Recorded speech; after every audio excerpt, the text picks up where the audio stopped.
La destruction d'un mariage s'est produite à la veille de notre 30e anniversaire de mariage, précipitée par la naissance d'un petit-fils. Notre fille, Émilie, devant accoucher d'un jour à l'autre, Ami, ma femme, suggéra et j'acquiesçai que nous reportions la célébration jusqu'à l'arrivée de notre premier petit enfant. Cela nous permettrait de planifier notre anniversaire tout en aidant Émilie et Michael avec le nouveau-né. J'avais l'intention de surprendre Ami avec un délicieux dîner fait maison en l'honneur de nos fiançailles, tout en restant disponible au cas où nous recevrions l'heureuse nouvelle. Si elle se plaignait que j'avais violé notre accord, je pourrais simplement affirmer que nous ne célébrions pas encore notre anniversaire proprement dit.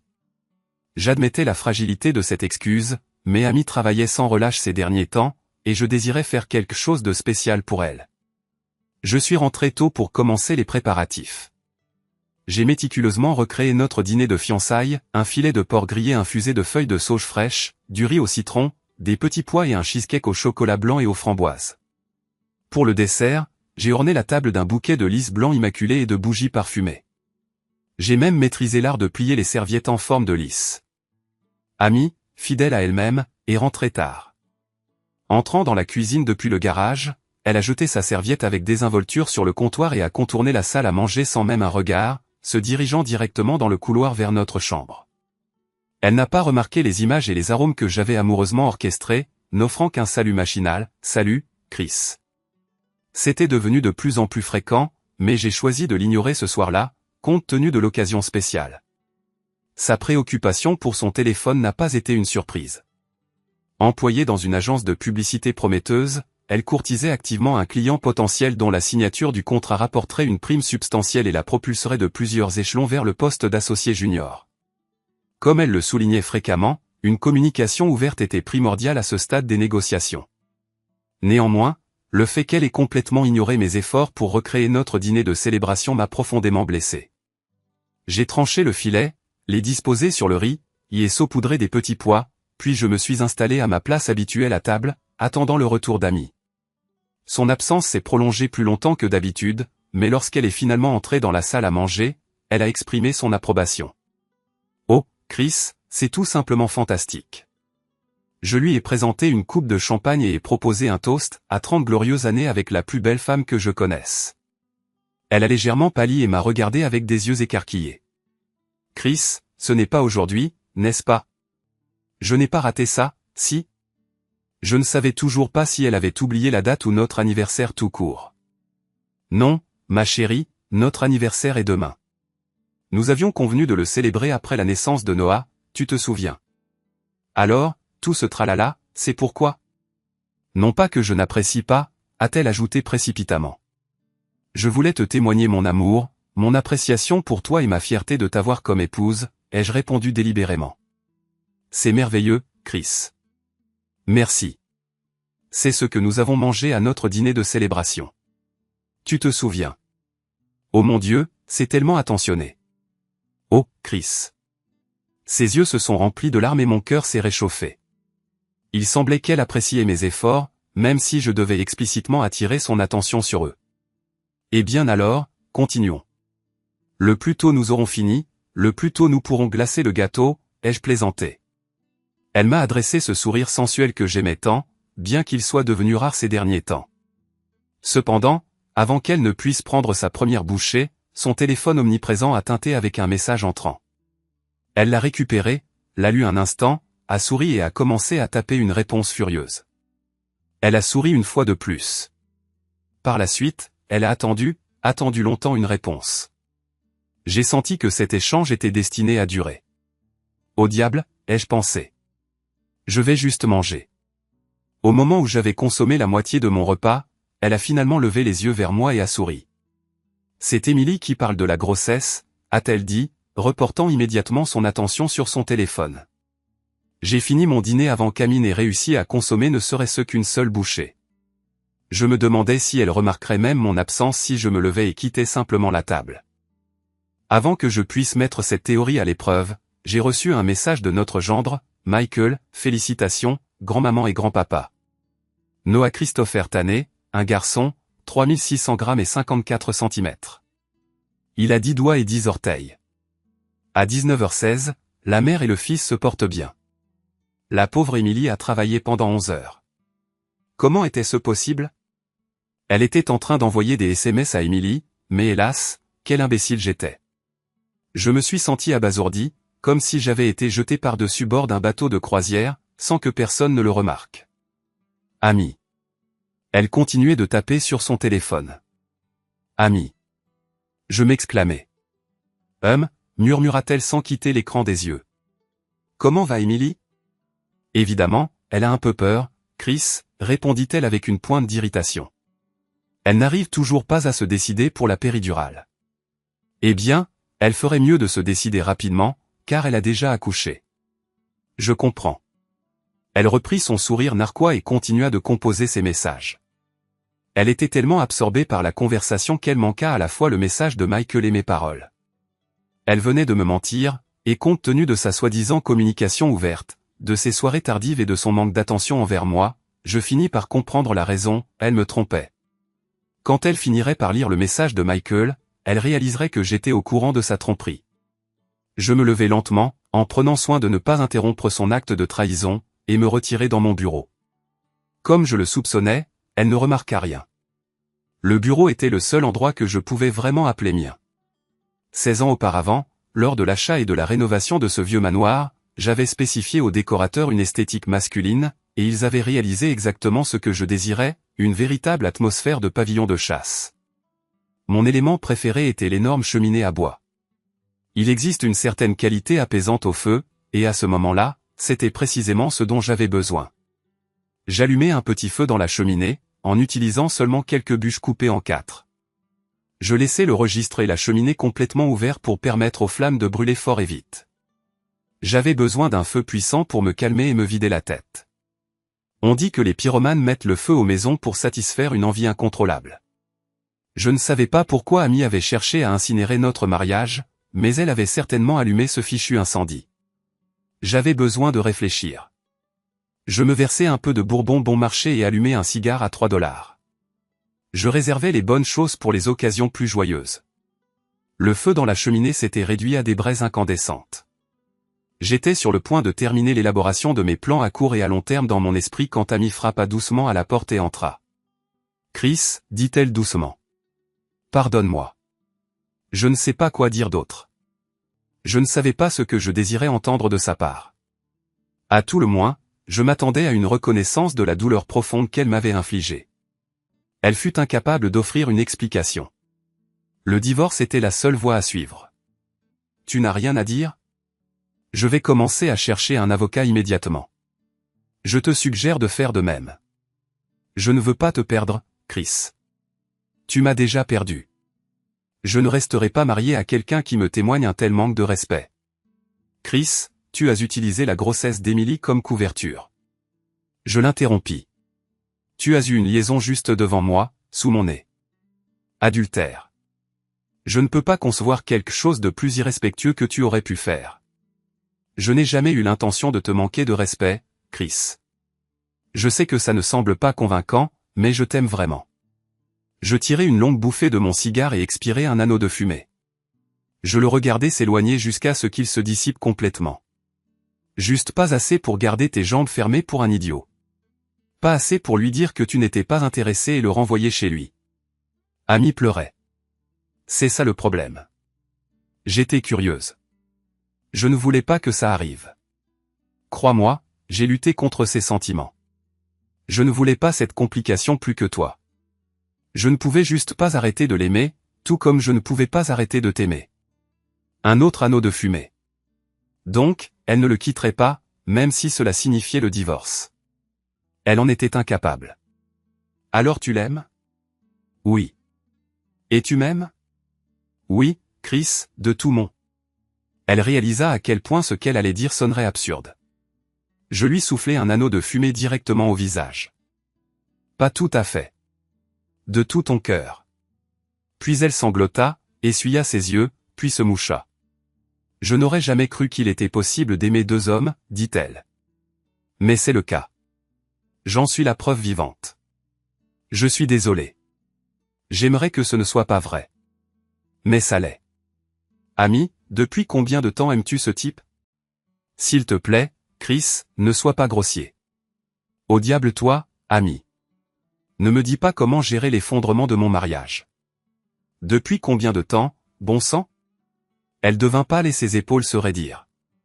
Elle n'avait jamais entendu une telle amertume brute de ma part auparavant. Mais là encore, je n'avais jamais vécu un effondrement de mariage auparavant. Elle baissa la tête et ferma les yeux. 5 mois, dit-elle. 5 mois. Plus de la moitié de la grossesse d'Émilie. Presque la totalité de son projet actuel. Oh, putain. C'est ton client, n'est-ce pas? Elle acquiesça lentement. Tu as couché avec un client? Putain. Ce salaud sait vraiment comment négocier un contrat. Seigneur Tout-Puissant, sceller l'accord et obtenir une petite adultère en prime. Gagner, putain, gagner.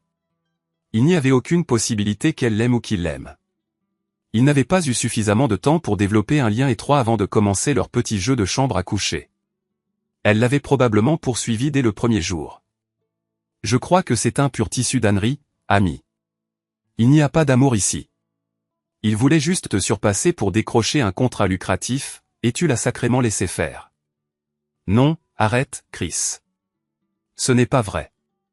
Ce n'est pas comme ça. Nous nous aimons. C'est le cas. Oh, allons, ami. Ce n'est pas vrai. Ça ne peut pas être vrai. Tu ne l'aimes pas vraiment. Un idiot se pointe, t'excite, et tu colles l'étiquette amour dessus juste pour justifier qu'il est plus grand et meilleur que moi. À ce moment-là, elle sanglotait bruyamment. Ce n'est pas vrai, Chris.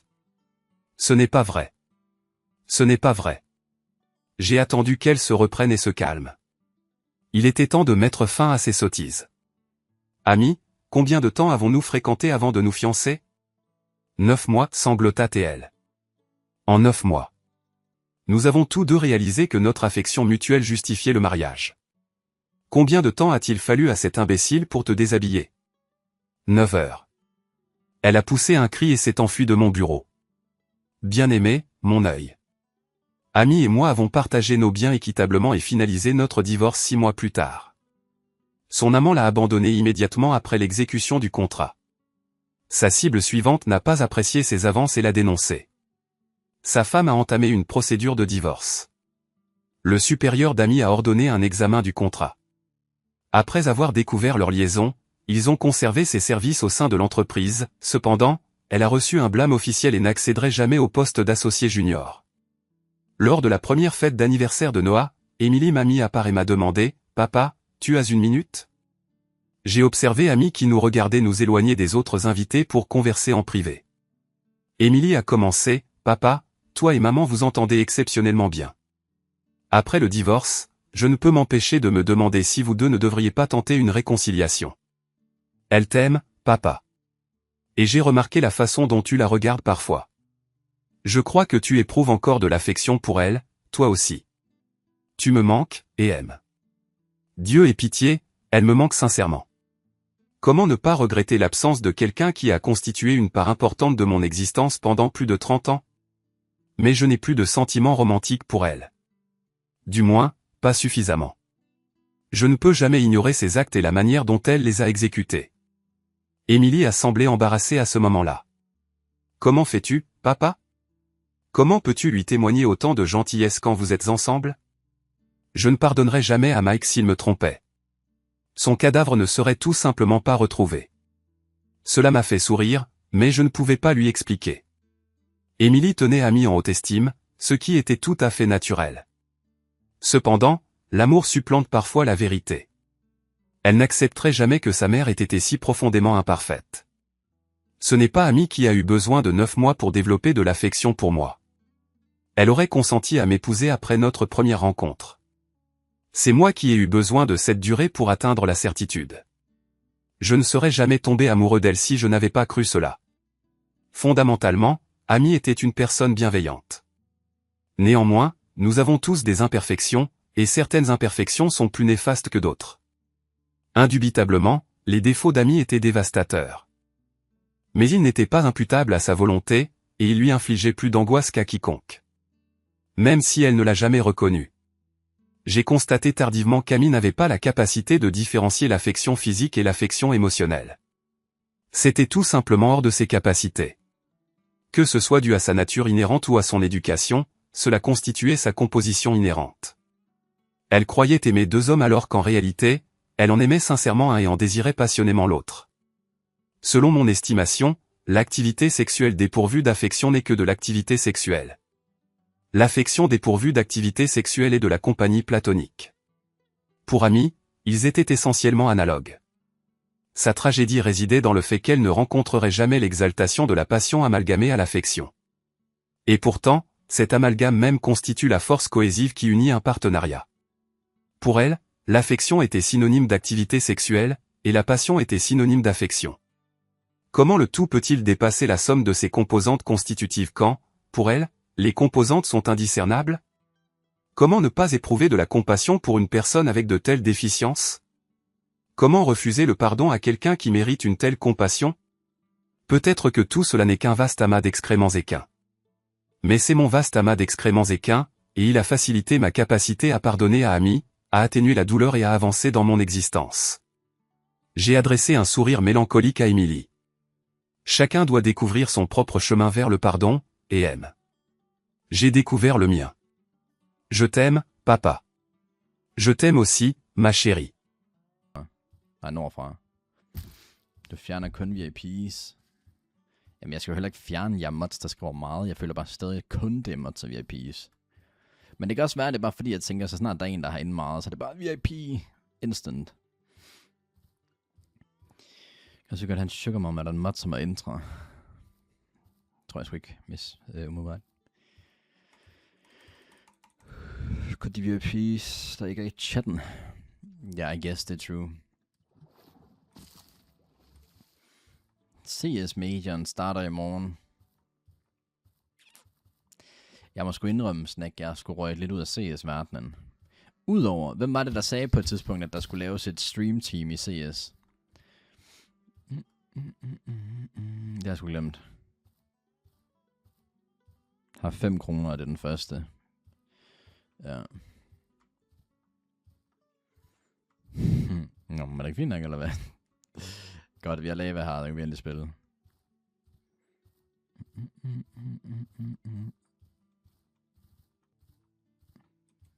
Og prøv at se, det er så typisk, ikke? Og så er der 2 lavapools lige ved siden af hinanden.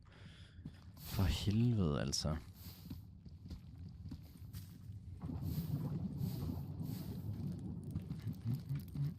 Okay, jeg har virkelig også løbet meget. Jeg føler, at det blev nat sådan 4 gange.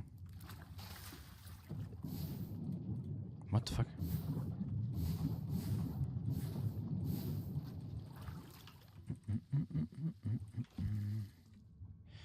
Jeg har stadig ikke noget guld, det er lidt irriterende, men kan jeg bare sådan her. Jeg er også broke. Lige været til dyrlæge, jeg tænker på vej hjem. Ja, det kan være dyrt. Det kan være dyrt. Det var så åndssvagt, ikke? Jeg havde engang en hamster. Jeg havde engang en hamster, ikke? Og så min hamster, han fik det dårligt. Så tog jeg ham til dyrlægen. Til vagtdyrlægen, fordi jeg var sådan, shit, hvad sker der? Betalte 2.500 ved vagtdyrlægen for ham. Selve min hamster kostede 200 kroner. Altså, jeg kunne have købt 10 nye hamster, by the way. Det er jo så sygt, altså. Jeg fornemmer en fed historie. Okay. Jamen, jeg er til at stille sig. Hvordan vidste du, din hamster havde det dårligt? Den spiste ikke, og den sådan bevægede sig nærmest ikke. Crazy at tage en hamster til dyrlægen. Nej, jeg kan sgu da ikke bare sidde og kigge på den, har det dårligt.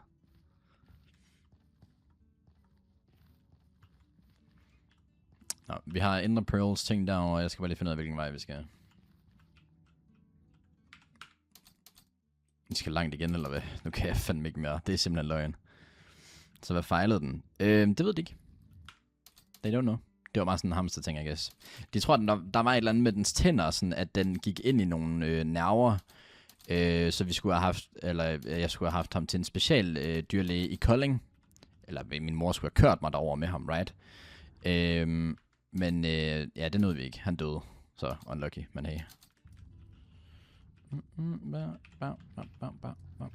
Jeg skal lige finde ud af, hvad vej jeg skal have. Hvis det er ind i væggen, så er livstil der jeg faktisk. What? Hvad fanden skete der lige? Nå, jeg kan have trykke på chest, eller hvad?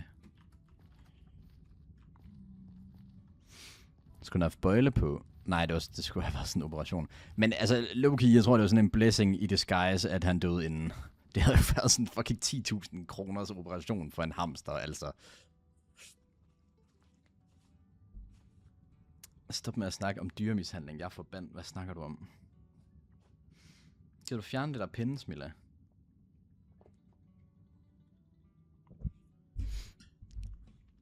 Kan gamble 50% stadig være top 3? Ja. Jeg glemmer, hvad vej det var. Hvad den der var. Den er dårlig, den her sag. Jeg kommer til at hide den. Ej, det er også uheldigt, så. Ja, jeg skal lige af med Gollum her. Jeg er fucking træt af de her mobs. Nej, Martin.